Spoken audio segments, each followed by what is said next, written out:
Good morning, everyone. I will call this Board of Fire Commissioners meeting to order. It is October 7th, 2025, and we'll start with a salute to the flag. If Commissioner Andriola could please lead us. I pledge allegiance to the flag of the United States of America and to the republic for which it stands, one nation, under God, indivisible, with liberty and justice for all. Thank you very much. We'll now move into our roll call. Madam Clerk. Alexis Hill, Chair. Here. Jean Herman, Vice Chair. Here. Mike Clark. Present. Mariluz Garcia. Here. Clary Andriola. Present. Fire Chief Rick Edwards. Present. RDA Jen Gustafson. Present. Madam, you have a quorum. Thank you very much. We'll now move into public comment. Chief Edwards. Thank you. Number 3, public comment. Comment heard under this item will be limited to 3 minutes per person and may pertain to matters both on and off the Board of Fire Commissioners' agenda. However, action may not be taken on any matter raised during this public comment period until the matter is specifically listed on an agenda as an action item. The board will also hear public comment during individual action items with comment limited to 3 minutes per person. Comments are to be made to the Board of Fire Commissioners as a whole. Wonderful. Madam Clerk. There's nobody signed in. Okay, thank you. We'll now move into item 4, Chief Edwards. All right, item 4. Commissioners, Fire Chief's announcements, requests for information, and topics for future agendas. This is a non-action item. No discussion among commissioners will take place on this item. Thank you, Chief. Do you have anything for us? I do not. Okay, thank you. Vice Chair Herman, do you have anything? Okay, Commissioner Garcia. Thank you. Commissioner Andriola. Commissioner Clark. No, thank you. Okay, we'll now move into item 5. These are our consent items. Chief Edwards, do we have any changes to consent? We do not. Okay.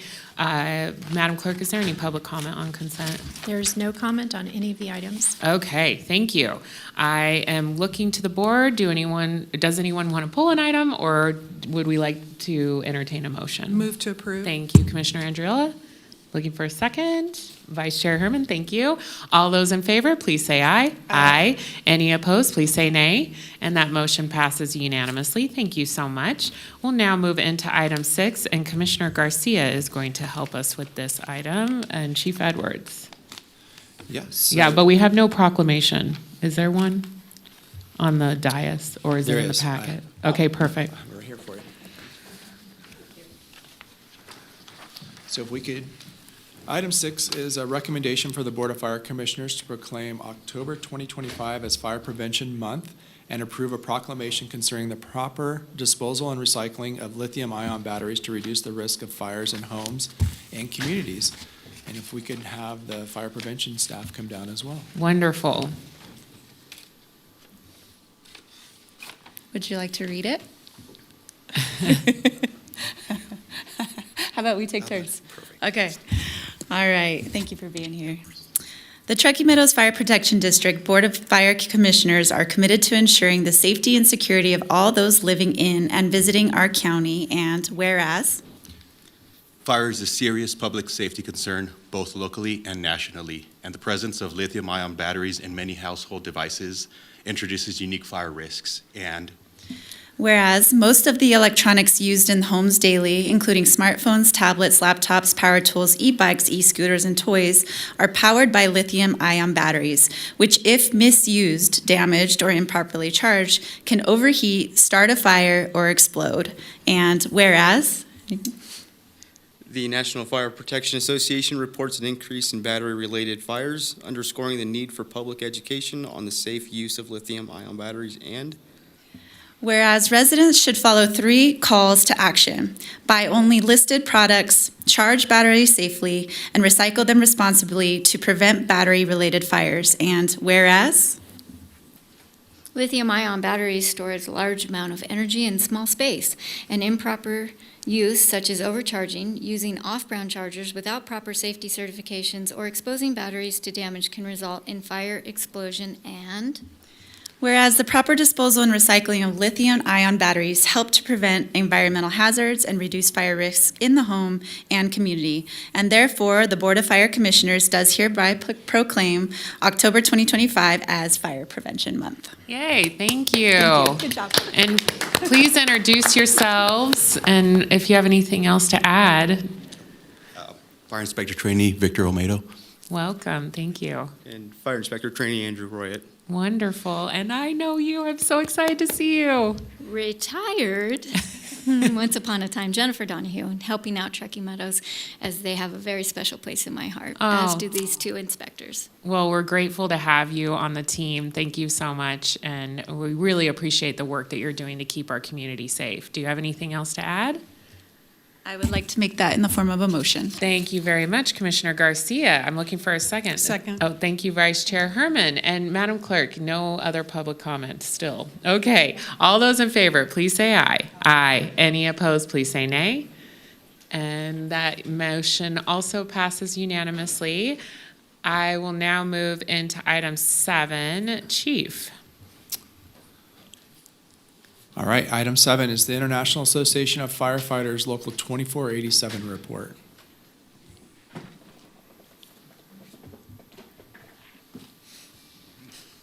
Good morning, Commissioners. morning. Jamie Rivera, Local 2487. So today, Truckee Meadows Fire and Truckee Meadows Fire Associations recognize October as Breast Cancer Awareness Month. The line staff will be able to wear our duty shirts supporting the cause. Right here. And I forgot my shirt. It's all Today. right. I'll get you next time. I do have some information for you guys, though, regarding what we're doing. The Professional Firefighters of Nevada, the PFN, strengthen firefighter cancer protections in this legislative session by mandating annual screenings. This includes full-body cancer, mammograms, pap smears, prostate, and thyroid. Also, the list of presumptive cancers were updated to include breast cancer and ovarian cancers. This inclusion is a significant step forward in recognizing gender-specific cancer risks faced by female firefighters. So, I know it's a sad fact, but other cancer diagnosis, firefighters have a 9% higher rate of cancer, and cancer mortality, we face 14% of dying from cancer. So, sorry for bringing you the bad news, but it comes with the line of work. If you guys have any questions, that's all I have for you. Well, thank you for highlighting that, and we definitely want to make sure that the women who are Yes. also fighting with you have the same protection. So thank you for Exactly. your work and also your sacrifice. Any questions from the board? I'm not seeing any. We appreciate it, and we'll Thanks. continue the conversation. It was good to see all of you guys. Good to see Have a good one. you. Thank you. Okay, we'll now move into item 8, which is our chief's report. Chief. Yes, so the fire chief's report, we've had a busy last month.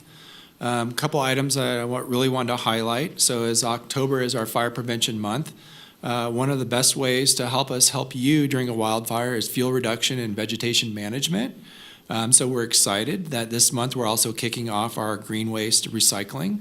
That's going to start this weekend down in Washoe Valley at the East Lake facility and NDF facility there from 9 a.m. to 4 p.m. on the 11th and the 12th.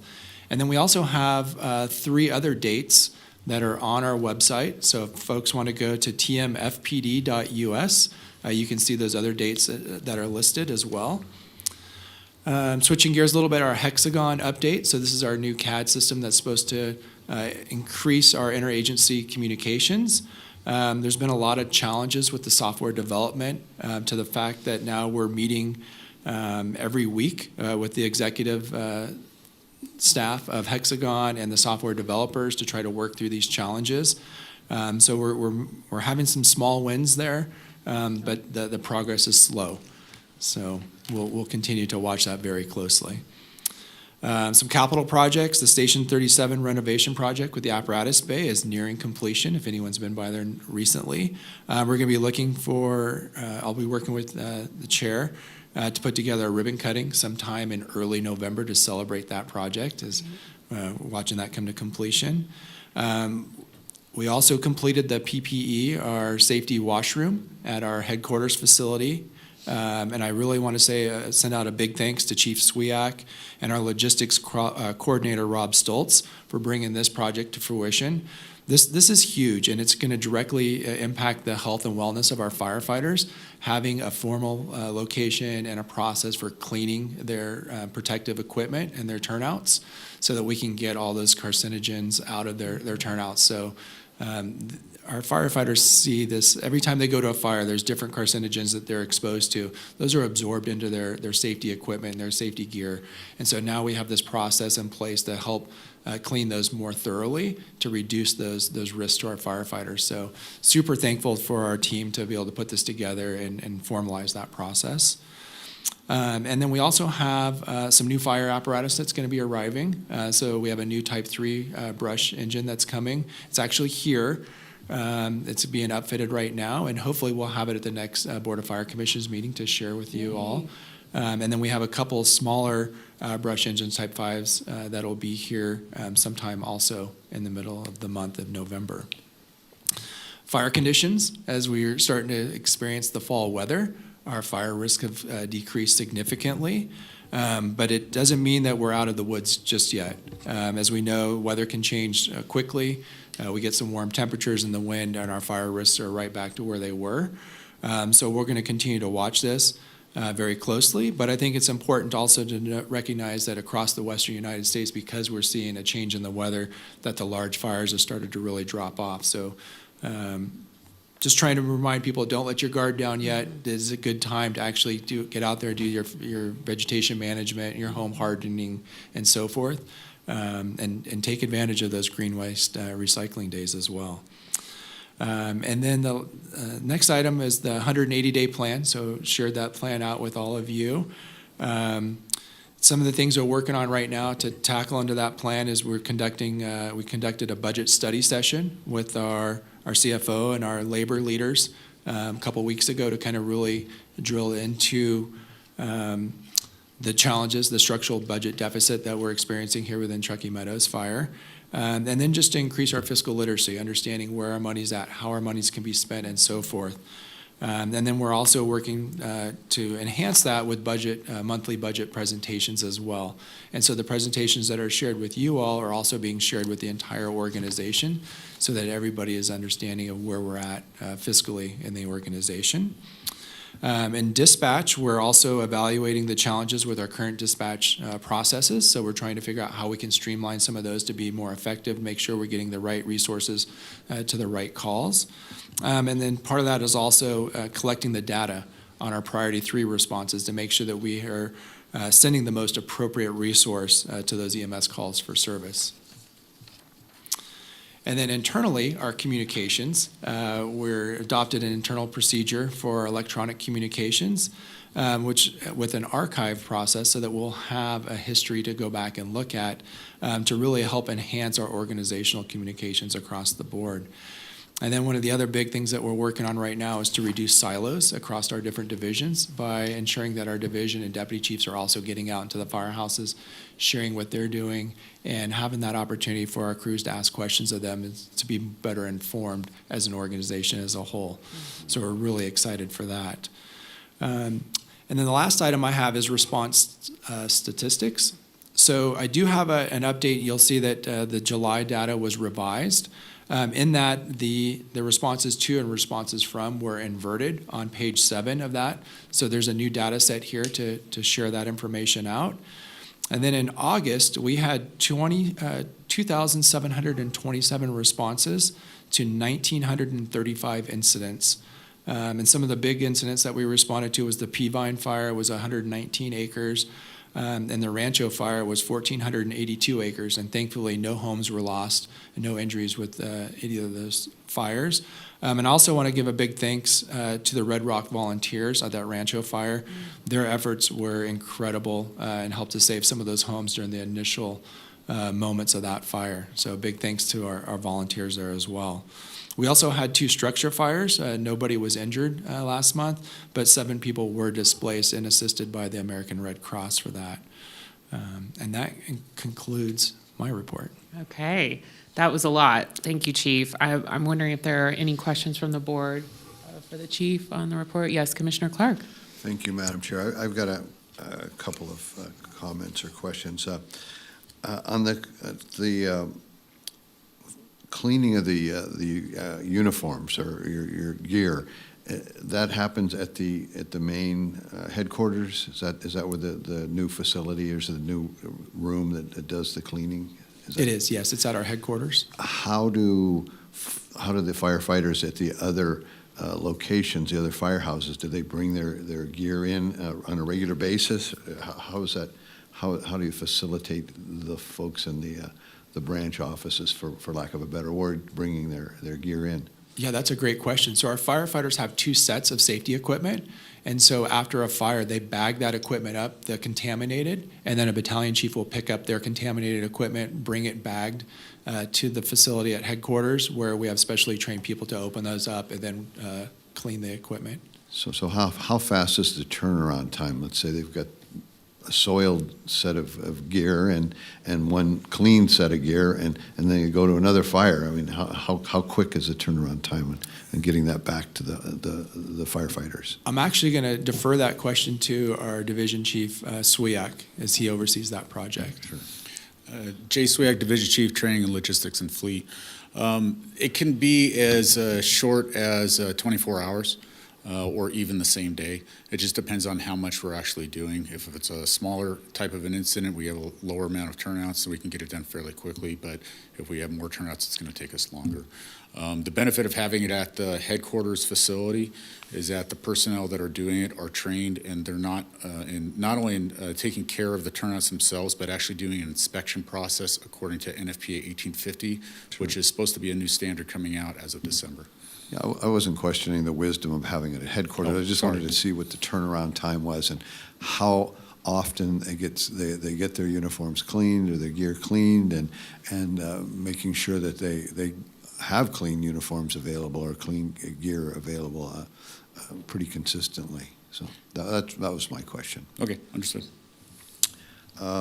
Then I'd like the chief, maybe can tell us a little bit. On Saturday in my district, there was a car versus bicyclist incident close to Old 395 from about 9 in the morning till about almost 6 o'clock at night.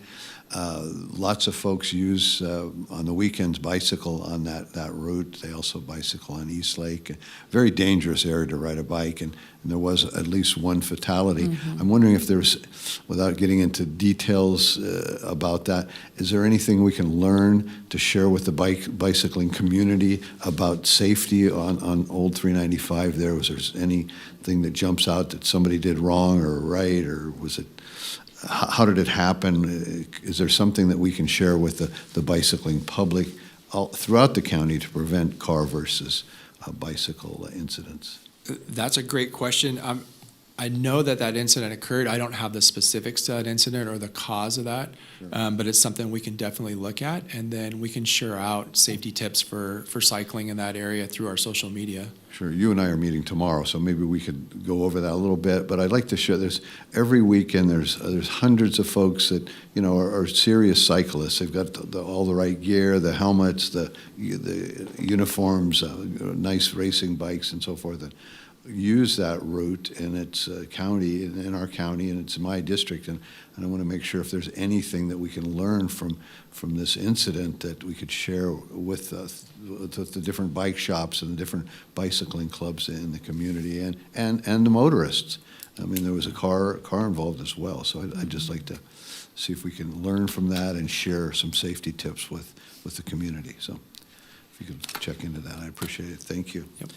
Lastly, as we're talking about Fire Prevention Month, I met with the folks at Waste Management yesterday, and for the month of November, they're going to allow 6 extra bags next to your trash can for the full month of November. You don't need any tags.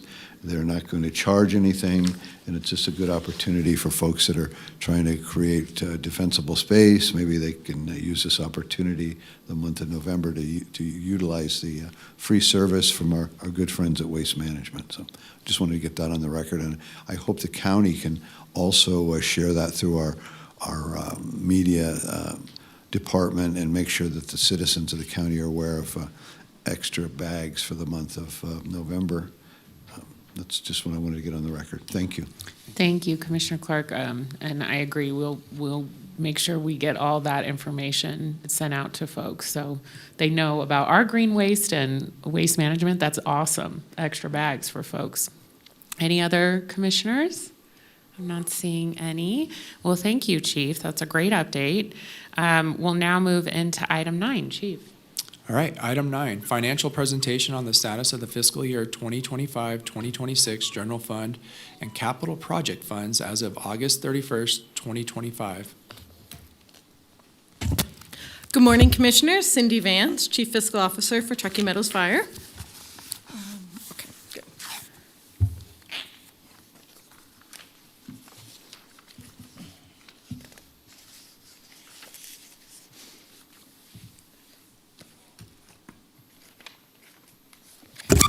Oops. So this is the presentation for the budget to actual as of August 31st, 2025.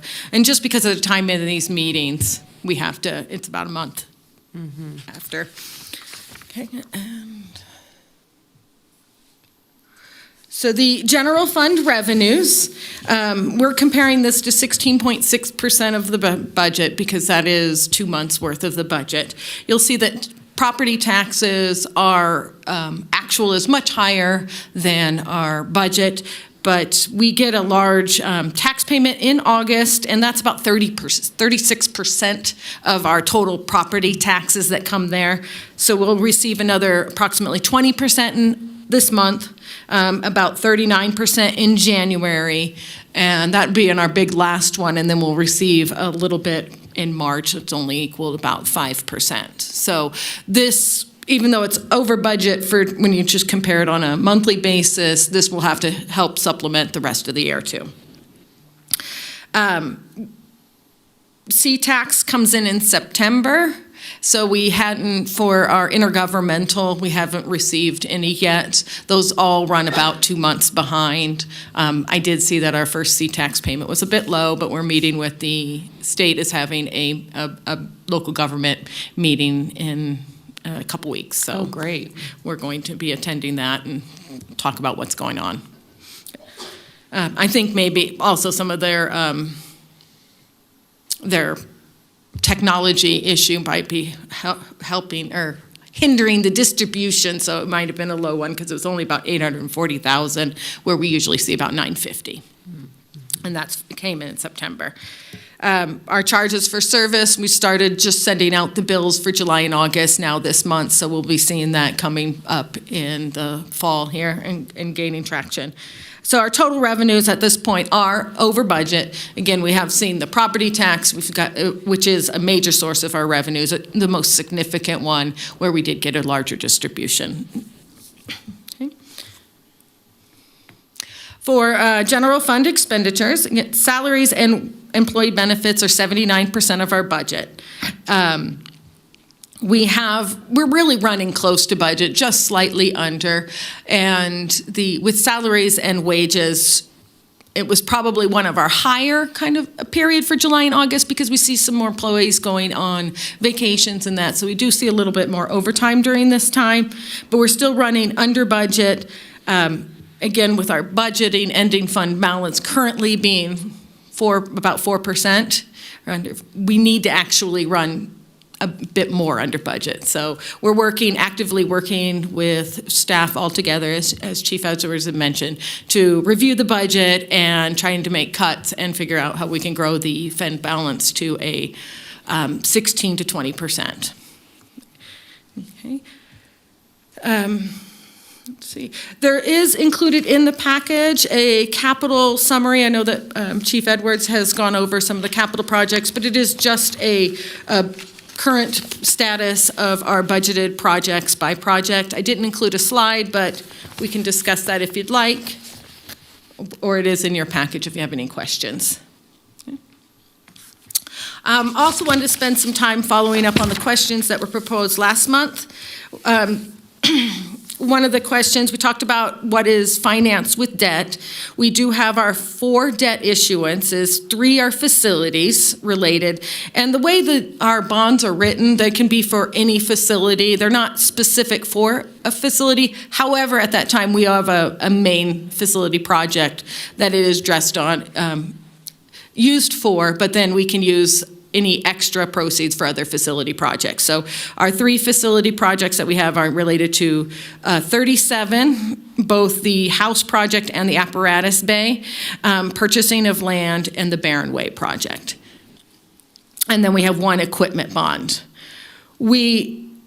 Our ability to debt finance, we have multiple different types of bonds or debt. You have leases and revenue bonds. Our C-tax limit that we are approaching-ish is about 15%. It's limited to 15%. So revenue bonds are a easier bond to issue than most. So if you're issuing general obligation revenue bonds, they're subject to the C-tax limit of 15%. Those are, again, the easiest type of bonds to issue. The other property tax limit, when you see a $340 million limit for ability to issue debt, that is for all of our debt. It's an NRS debt. It would be including our revenue bonds, any certain types of leases, but also if we issued bonds for proprietary funds based on business type activities and those revenues, or voter overrides. So we have that limit, but we still have to have the ability to pay that. So we would have to designate sources to come up to that limit, and it would have to be outside of our general obligations.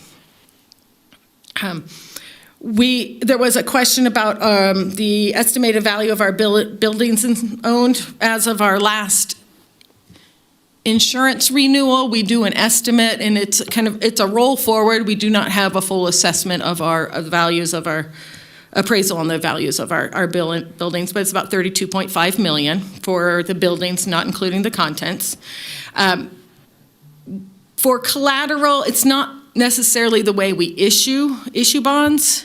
Collateral, you can use it. There's some ways to use it, but it's not necessary. We have the ability actually to issue debt. What we're lack is really the ability to pay for the debt at this moment, based on the interest rates, terms, and everything, and just the increases of expenses due to the economy, but and decreasing of revenues. Okay. There was a question about a special assessment. We did research that, and there was a special assessment in 2000 of 0.0277 per $100 of assessed value. That was for the purchase of a fire engine for volunteer fire department. So that was a temporary special assessment. The engine was purchased, and that was complete. So currently, our tax rate is 0.54 cents per $100 of assessed value, and it is evenly distributed over our district. There's nobody pays anything different throughout the district. And that assessment, just to be clear, that was in Washoe Valley, that assessment? Yes. Okay. Yes. Specifically to buy, an apparatus? Yes, Yeah. the fire engine for volunteer fire volunteers. department. Okay, thank you. And then, do you know when that ended, just so we? That was the date? last when it ended was 2000. So it Okay. was prior to that, but the last time it was on any tax roll was 2000. Okay, thank you for the clarification. That's You're helpful. welcome. And if there are any questions, I'm happy to answer any. Great, great. Any questions from board members? Commissioner Andriola. I don't have a question, but thanks for clarifying that special assessment, because I have received lots of calls, I'm sure others have, and spoke with Fire Chief. So thank you, Chief Edwards, and thank you for clarifying that. I think it's really important. Sometimes misinformation becomes fact. Thanks for actually filling in the facts. So I think that's really helpful for all of us. Thank you. And thank you again for your leadership on that. Thank you. And thanks to the Treasury Department. They're the ones that we're able to find. Oh, yeah. Yeah. Oh, the- good. the Get that information. history. Yes. Yes. Justin Treasurer Taylor. Trailer, thank you. And, yes, Commissioner. Thank you, Madam Chair. I've got a couple of questions. When you stated that you thought the value, or you think the value of the facilities that we have is $32.5 million, is that correct? Correct. That's what we used for our last insurance renewal. And the insurance company does have a evaluation, an inflation rate that they apply. We have not had our facilities appraised. We could not replace all of our facilities for 32.4, but much of our facilities are older. Sure, yeah, I was just trying to, if I asked the question at another meeting, I was trying to get an idea of the value of all of the fire stations. And if we're valuing for insurance purposes of $32.4 million, and the cost, if we were to build a new fire station in Washoe Valley today, is about $16 million.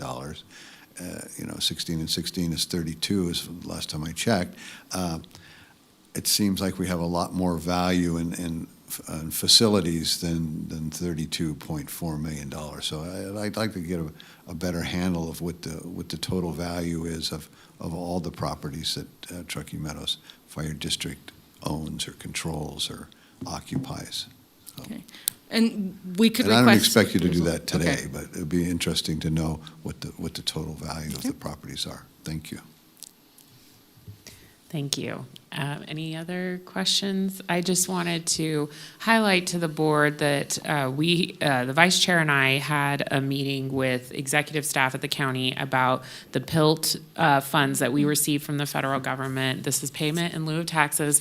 I always want to call it something different, but our vice chair is an expert on these funds, and we wanted to discuss how potentially the fire district could receive a grant of PILT money from the county because we know that we're going to have some cash flow issues at the beginning of next fiscal year. And so it's either the county is going to potentially loan the fire district money, which is great that the county can do that. And there is a process for that I know our team is looking at. But just to make sure the rest of the board knows, that's a discussion that we're having and could be a potential good use of that funding because we are fighting these fires on BLM land and Forest Service land and not really getting the reimbursement, still waiting on federal government reimbursement on some of these things. So I think it's a good nexus, and it will be something that our board, when we meet as commissioners, potentially could have a discussion about. So I just wanted to make sure the board knew that we were talking about that. Vice Chair Herman, do you have anything to add on that?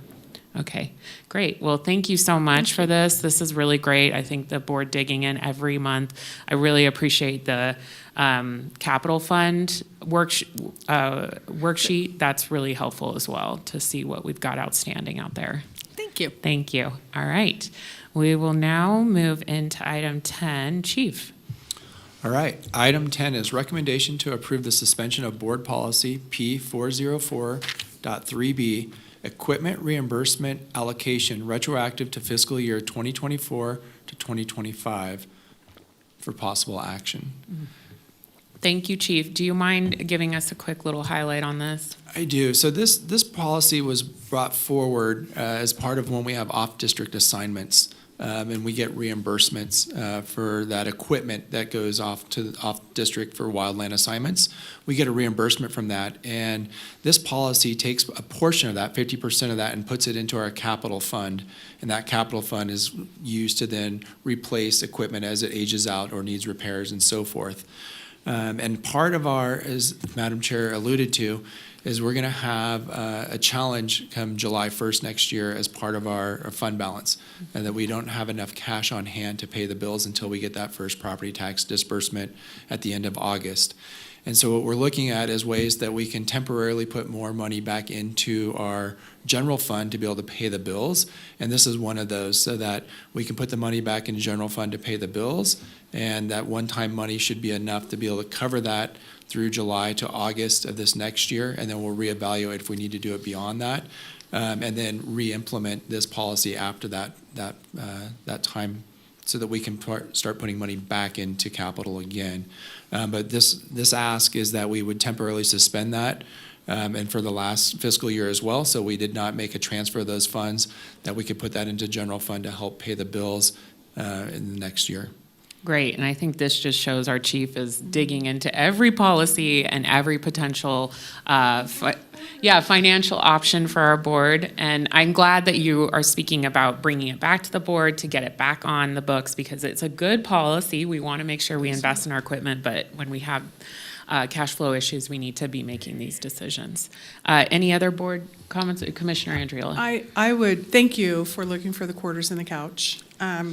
I think it would be helpful, and maybe you're already doing this, but just to keep track, because it is a suspension that you're looking at, and that with the hope and the goal of bringing it back and then activating it, it would be helpful, I think, just to keep track of what that looks like, just so that we're aware if for budgeting purposes and for planning purposes. So I just wanted to add that if that's something we could consider, and thank you.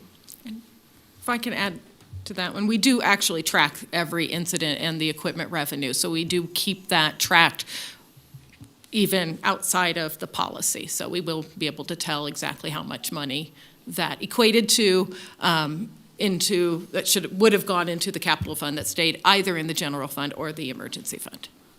Thank you. Commissioner Garcia? I'm just looking for a little clarification. So this is, it's retroactively.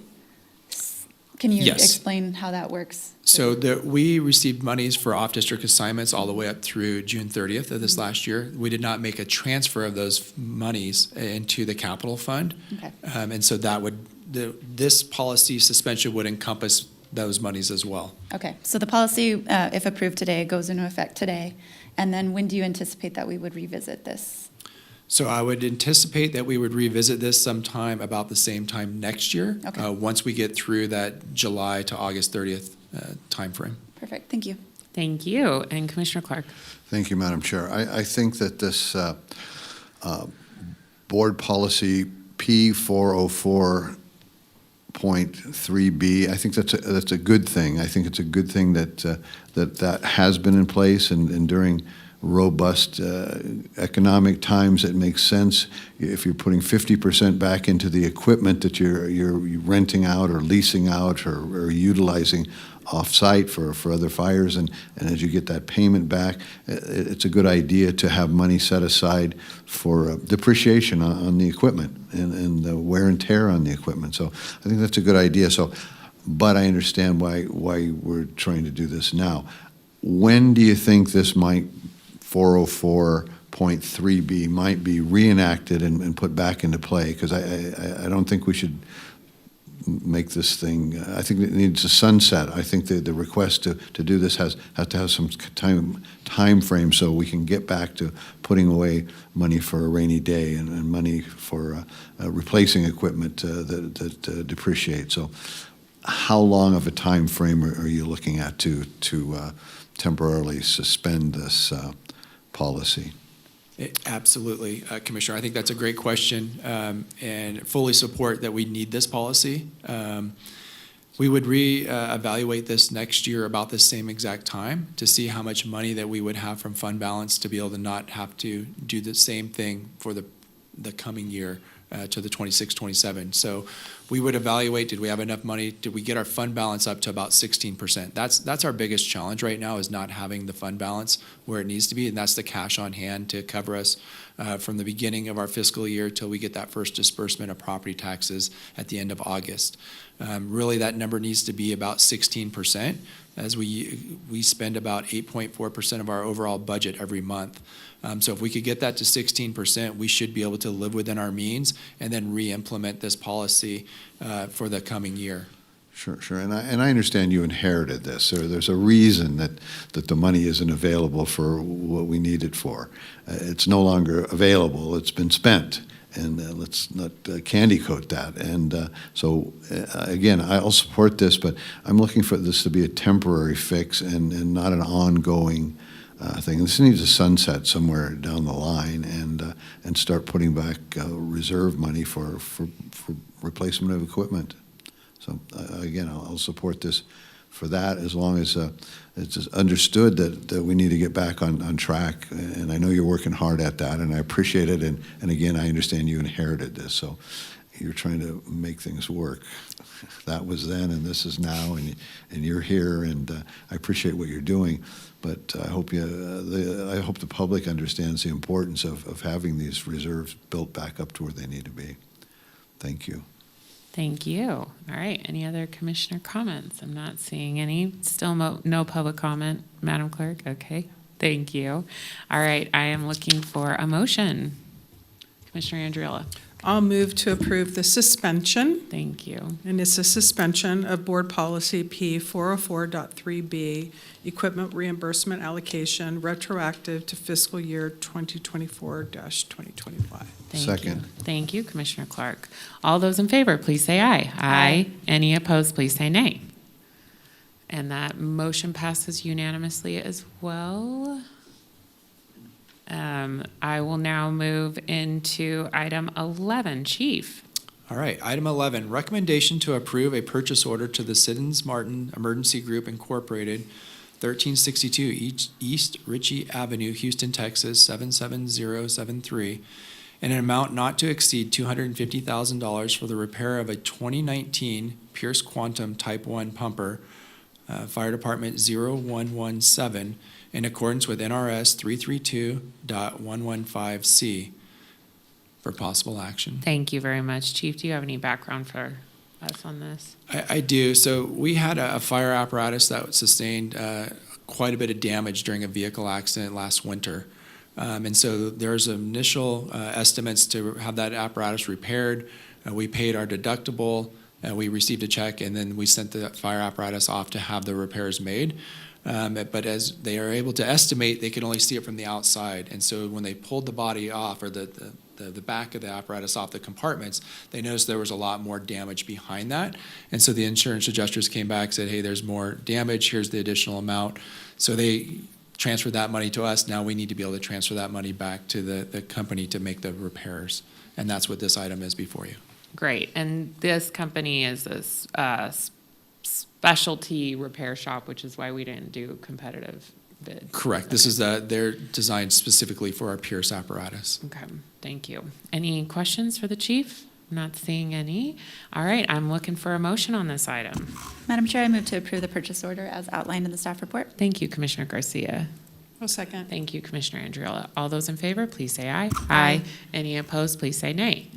Madam Chair, just for the Yes. record, there was no public comment. Thank you, Madam Clerk. I appreciate it. Okay, and that also passed unanimously. We'll now move into item 12. Chief. All right, item 12, commissioners or fire chiefs announcements, requests for information and topics for future agendas. No discussion among commissioners will take place on this item. Anything else to add, Chief? Just for everyone to go and visit our website to see where those green waste recycling dates are, and hope to see you out there. Yes, and we'll talk to the county about sharing those out after Adam gets them all on the website or on the social media. Sound like such an old lady. On the social media, we'll share it out. We'll get it out. We'll do our work. Okay, thank you, Chief. All right, any other commissioner comments? Yes, Commissioner Garcia. I just wanted to say thank you for getting out and about in the community preparedness events that you and your staff have attended is great, and so it's lovely to see you interacting as a newcomer to the community. I think it's really important, so keep it up. Yes, thank you. I'm going to Commissioner echo Andriola. that. So I attended the Lazy Five event, and I just really want to thank everyone who came out and the community as a whole, and it's great. So thanks for, I don't know how many, there's like 6 events if I watched it right. So I think it's really great to have the entire partnership about what that message is. So thanks for your contributions and for the team that was out there as well. Thank you. And Commissioner Clark. And I want to say thank you for attending my town hall meetings and being very active in the South Valleys and being very responsive to the citizens out there. So thank you for showing up and working around the clock to acquaint yourself with the situations and the personalities in my community, in my district. So thank you for your willingness to attend those meetings. Yes, we appreciate it, Chief, and we'll continue to work with you to make sure we get out there and educate the community about what TM is all about and why we're so important. Absolutely. Okay, we'll now move into our final public comment. Do we have anything, Madam Chair? There's nobody signed in. Okay, well, thank you, everyone, for a great meeting. It is 10:44. We are adjourned.